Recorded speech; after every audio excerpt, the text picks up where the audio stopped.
Aujourd'hui, je vais vous résumer Candide, ou l'optimisme, écrit par Voltaire et publié en 1759. C'est un roman comique, et déjà dès la première phrase, Voltaire nous fait une petite blague en nous faisant croire que ce livre est traduit de l'allemand et écrit à l'origine par le docteur Ralph. Évidemment, c'est faux, mais voilà, ça prouve que Voltaire est un petit blagueur, mais bon, sans plus tarder, allons voir ce résumé. Tout commence en Westphalie, où vivait Candide. Alors pour info, la Westphalie, c'est à peu près par là, c'est en Allemagne. Aujourd'hui, ça fait partie de l'état de Rhénanie du Nord-Westphalie, en Allemagne, mais à l'époque, c'était un duché. Du coup, je disais, voici Candide. Dans cette vidéo, pour le différencier des autres personnages, il aura un beau chandail rose et un pantalon. Il vivait dans un château, le château du baron de Thundertantronckh. Alors pour info, Thundertantronckh, eh bien ça n'existe pas en vrai, c'est juste un nom de localité allemande inventé par Voltaire. Comme le dit la narration, il semblerait que Candide soit le fils de la sœur du baron de Thundertantronckh, mais que la sœur l'ait eu avec un bourgeois qui n'avait pas réussi à prouver ses origines aristocratiques. Sinon, dans le château de Thundertantronckh, on trouve aussi Pangloss, le professeur.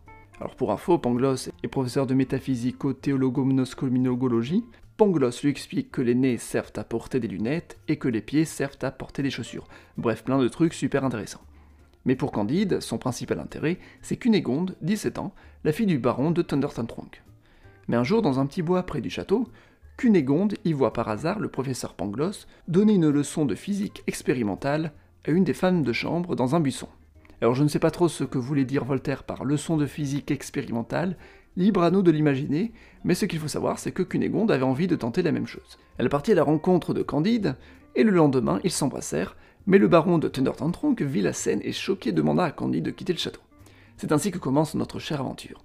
En effet, Candide n'était jamais sorti du domaine de Thundertantronckh, et il va découvrir le monde qui l'entoure.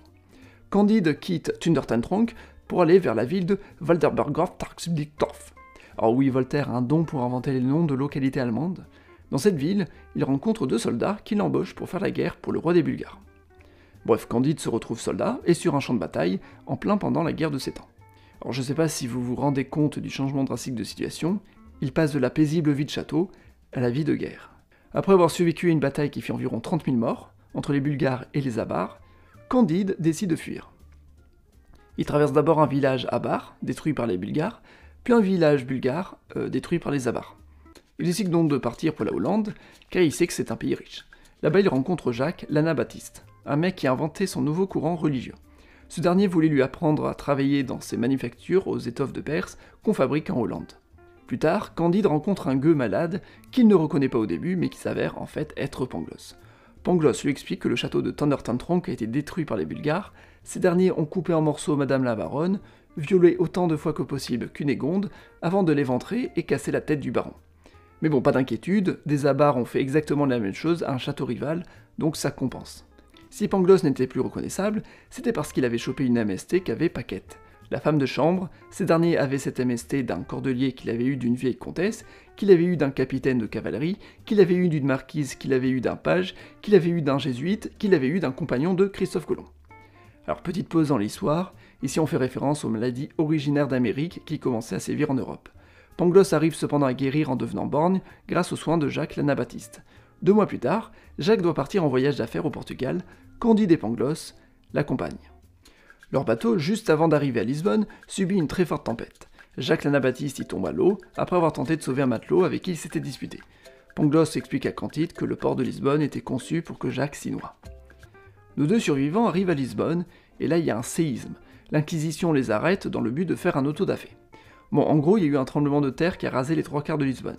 Afin de couronner le tout, l'université de Coimbra décide qu'il faudrait sacrifier quelques malheureux passants pour faire plaisir à Dieu, afin qu'il n'y ait plus de séisme à l'avenir. Candide et Pangloss font donc partie des victimes. Candide est fessé, et Pangloss est pendu. Mais un autre séisme se produit ce jour-là. C'est à partir de ce moment-là que Candide se mit à se poser quelques questions. Pourquoi Jacques l'Anabaptiste, qui était si bon, est mort noyé? Pourquoi Pangloss, qui était un si grand philosophe, a été pendu? Et pourquoi Cunégonde a été éventrée? C'est là qu'apparaît une vieille dame, qui connaît Cunégonde et qui demande à Candide de la suivre. Elle le loge et le nourrit, et lui fait connaître Cunégonde, qui en fait n'était pas morte. Youpi, retournement de situation. Cunégonde en profite pour demander à Candide de tout raconter ce qui lui est arrivé depuis leur séparation, et du coup il lui a raconté. En retour, Cunégonde lui raconte ce qui s'est passé de son côté. En bref, dans le château de Thundertantronckh, des Bulgares sont arrivés et ont coupé en morceaux la baronne et ont égorgé le baron. Un d'entre eux viola Cunégonde. un autre Bulgare entra et trouva peu respectueux de violer Cunégonde et tua le premier Bulgare. Ce Bulgare l'a pris pour esclave, puis une fois ruiné, la vendit à un juif homme d'affaires, Issachar, qui la donna à un temps partiel à un inquisiteur portugais. Du coup, voilà pourquoi Cunégonde est à Lisbonne. Mais les juifs n'étaient pas très contents de la présence de Candide. Du coup, Candide le tua, et tous les problèmes furent résolus. Puis pouf, c'est minuit, et c'était l'heure à laquelle l'inquisiteur venait récupérer Cunégonde comme esclave à mi-temps. Candide décide donc de tuer l'inquisiteur aussi, pour éviter d'autres problèmes à l'avenir. Waouh! Tu as tué un juif et un inquisiteur en moins de 2 minutes? Candide et Cunégonde décident donc de fuir la ville avec l'aide de la vieille. Ils partent pour Cadix à cheval pour fuir l'Europe, avant qu'ils ne soient rattrapés pour meurtre. En s'arrêtant dans une auberge, ils se font piquer tout leur argent et durent vendre un de leurs chevals. Bref, une fois arrivé à Cadix, Candide savait si bien faire l'exercice militaire bulgare qu'on lui donna une infanterie à commander. Ils sont amenés à prendre un bateau pour aller au Paraguay. Sur le bateau, Cunégonde se plaint de sa vie qui est devenue bien nulle. Mais la vieille la rassure en lui racontant sa vie qui a été bien plus traumatisante. La vieille explique ainsi à Cunégonde et Candide qu'elle est la fille du pape Urbain X et la princesse de Palestrine. Elle vécut jusqu'à ses 14 ans dans le plus beau des châteaux en Italie, mais un jour, en partant en vacances en bateau avec sa famille, ils furent attaqués par des corsaires, et ainsi elle devint esclave au Maroc. Heureusement pour elle, elle rencontra un Italien qui la libéra, mais qui la revendit aussitôt à Alger. Elle chope la peste, puis est revendue de marchand en marchand pour arriver en Égypte, puis enfin à Constantinople. Puis elle accompagne l'armée turque qui part faire la guerre aux Russes, et en raison de la famine qui sévit, une partie de son postérieur est utilisée pour nourrir les soldats. Elle continuera à être esclave à Riga, à La Haye, à Rotterdam, puis enfin à Lisbonne, où elle a rencontré Cunégonde. Bref, pour passer le temps, Cunégonde demanda à tous les passagers de leur raconter leur malheur. À la fin, le bateau finit par arriver à Buenos Aires. Tous les trois, Cunégonde, la vieille et Candide, vont voir le gouverneur qui s'appelle Don Fernando d'Ibarra y Figueroa y Mascarenes y Leopoldos y Souza. Ce dernier tombe amoureux de Cunégonde et la demande en mariage. La vieille lui conseille de dire oui, car ça permettra de se faire de l'argent. Hélas pour Candide, un autre bateau arrive à Buenos Aires, c'est le bateau de l'Alcade, parti à la recherche de qui avait tué l'inquisiteur, en l'occurrence Candide. Candide décide de fuir Buenos Aires accompagné d'un valet qu'il avait rencontré à Cadix et venu sur le bateau. Il s'appelle Cacambo. Ils vont au Paraguay où ils rencontrent les jésuites, dont le commandant n'est autre que le frère de Cunégonde. Ce dernier a réussi à échapper aux Bulgares. Candide lui propose d'aller ensemble à Buenos Aires pour libérer Cunégonde, qui va épouser Don Fernando d'Ibarra y Figueroa y Mascarenes y Leopoldos y Souza. Le frère accepte, mais Candide lui explique qu'il voudrait l'épouser. Le frère refuse et frappe Candide, qui se défend en le tuant. C'est la troisième personne qu'il tue, sacré Candide. Cacambo et Candide s'enfuient. Ils rencontrent deux femmes nues se faire poursuivre par deux singes. Candide, avec son fusil, décide de tuer les deux singes pour sauver les deux femmes. Mais en réalité, les deux singes étaient leurs amants, du coup elles sont tristes. Ils vont dans la forêt, dorment, et le lendemain se retrouvent ligotés au milieu de la tribu des Oreillons, des Amérindiens. De plus, les Oreillons pensent que Candide et Cacambo sont des jésuites, et les Oreillons détestent les jésuites. Mais Candide leur explique qu'il a lui-même tué le commandant des jésuites. Du coup, ils sont libérés. C'est ainsi que Candide se dit que c'était plutôt une bonne idée d'avoir tué le frère de Cunégonde. Ce nouveau continent étant trop dangereux, tout comme la Westphalie, Candide et Cacambo se décident à aller vers Cayenne pour trouver un bateau et s'y échapper. Sur le chemin, il reste un mois perdu dans la jungle avant de trouver Eldorado. Dans le village Eldorado, l'or est partout et est considéré comme de vulgaires cailloux. La conception de la vie est bien différente dans ce village, et un vieillard leur explique que tout le monde est prêtre dans ce pays et qu'on ne prie jamais Dieu car Dieu leur a déjà tout donné. Il le remercie. Après un mois, Candide a l'idée de quitter Eldorado en prenant avec lui un peu d'or pour pouvoir profiter de sa richesse dans le monde extérieur. Le roi d'Eldorado les laisse partir et leur donne des moutons pour les accompagner. Alors, les moutons sont très certainement des lamas, la plupart se tueront pendant le trajet. Ils continuent leur chemin et arrivent finalement au Suriname, avec les deux moutons survivants. Ils y rencontrent un esclave appartenant à un certain Vandardendour. L'esclave a la main et la jambe coupée car c'est ainsi qu'on traite les esclaves quand ils essaient de fuir. Mais c'est grâce à ces esclaves que les Européens peuvent manger du sucre. Cela choque Candide de voir un homme si mal.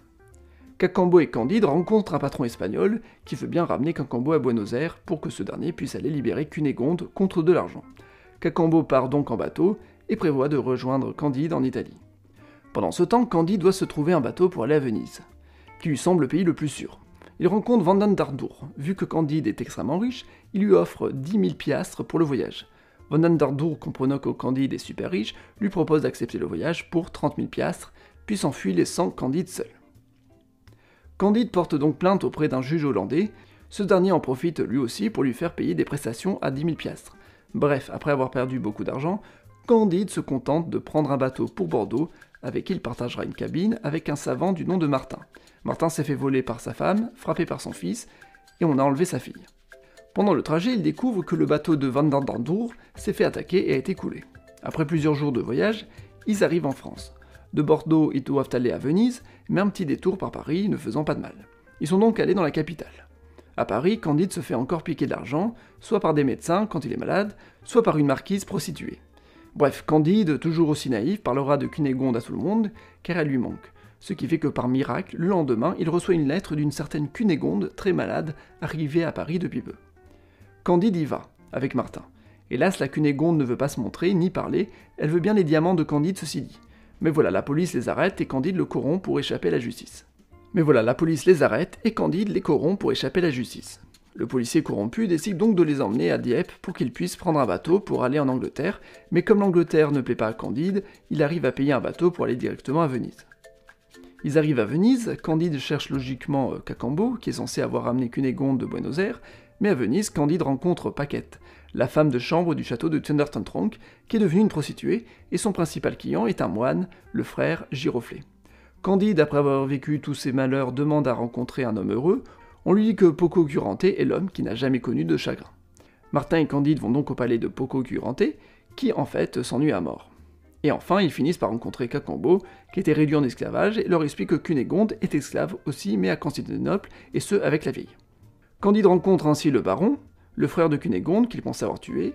En fait, il n'était pas mort, il s'en était sorti. Il rencontre aussi Pangloss, lui aussi n'était pas mort, sa corde ne l'avait pas tué, car mouillé. Bref, ils arrivent tous ensemble à Constantinople, et ils rencontrent Cunégonde et la vieille. Cunégonde étant devenue affreusement laide entre-temps, avec l'argent Candide les rachète, Candide se propose d'épouser Cunégonde malgré les réticences du baron. En fait, Candide n'avait plus vraiment envie d'épouser Cunégonde, qui était devenue moche, mais il le fait quand même par promesse. Avec l'argent qu'il restait à Candide, on fait créer un complot pour faire virer le baron, qui finira dans une galère. Candide part vivre dans une ferme pour mener une vie paisible, et se dit que dans le fond, il vaut mieux cultiver son jardin.